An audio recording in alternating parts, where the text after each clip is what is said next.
January 8th, 2011, a day very few people will forget, especially here in Arizona. That was the day 6 people were killed and more than a dozen were injured in a mass shooting at a shopping center in Tucson.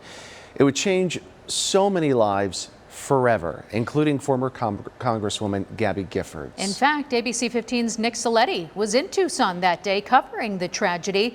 And as we take a closer look at gun violence, he shares one woman's story of survival and bravery.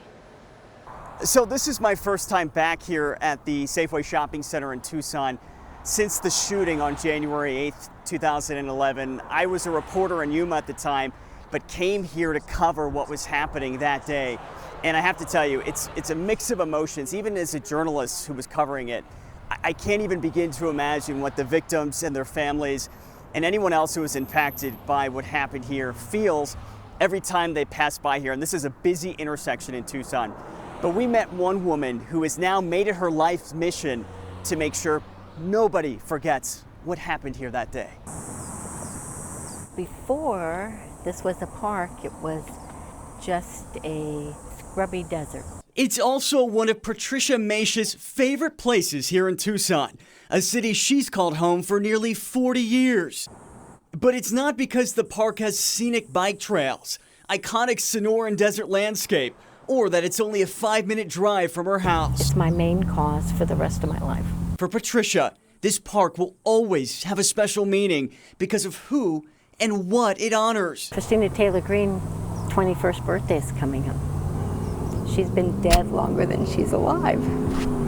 At just 9 years old, Christina Taylor Green was the youngest person to die on January 8th, 2011. That day, a gunman would kill her and 5 others at this Safeway shopping center on the north side of Tucson. More than a dozen others were injured, including former Congresswoman Gabby Giffords. It was senseless. It was hateful. We interviewed Patricia that day in 2011. It's a day she and many other Arizonans will never forget. And Patricia wants to make sure of it. In 2017, Pima County dedicated Christina Taylor Green Memorial Park. It will never take away the harshness, but it makes it less hard. That day started early for Patricia, who was first in line to meet Giffords. She decided since no one else was there, she'd go inside the Safeway. It was a decision she'd later be thankful for. By the time you came back, there was more people in line. Do you feel like that decision saved your life? I do. I decided my best chance for surviving is I laid down right against the building, hoping he wouldn't notice me. Did you think you would be next? Did you think you would die? I wondered how it would feel. I wondered if I would survive. But Patricia did survive. And not only that, she helped others survive that day too. Bill Badger and Roger Salzgeber came in behind him and tackled him. Because they tackled him nearly on top of me, they were hollering, "Get the gun, get the magazine." He was taking another magazine out of his pocket, and I was able to take that away from him. By you getting close to him, you put your own life on the line to save others. I don't consider it an act of bravery. I just think it was what was necessary. Now, more than a decade later, Patricia is part of a club that no one wants to be in. Survivors of mass shootings. This is Vicky Soto, a teacher from Sandy Hook. She honors those who weren't as lucky as her with these rubber bracelets that cover her arms. But nothing can cover up the emotional wounds she still carries with her. But there's something else Patricia says is even more painful. You've poured your heart and soul into this. You experienced this, and yet we are still in the exact same spot we were 11 and a half years ago.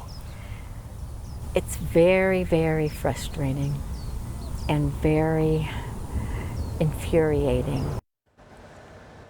Last week, President Biden signed into law the first gun control law in nearly 30 years. Patricia says it's a great start, but she'd like to see Congress and our state lawmakers do even more.